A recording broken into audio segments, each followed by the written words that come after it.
चुकून एका वळणावर सहज कसे गमतीनं भेटलो, उगीच खुळा प्रेमाचा खेळ आपोआप एक खेळलो.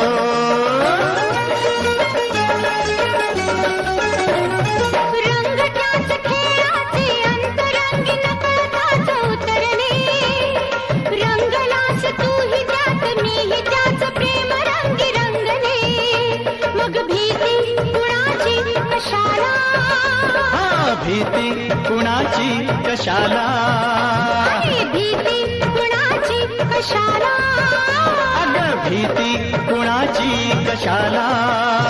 ना सांगताच आज हे कळे मला, कसा जीव माझा तुझ्यामध्ये गुंतला.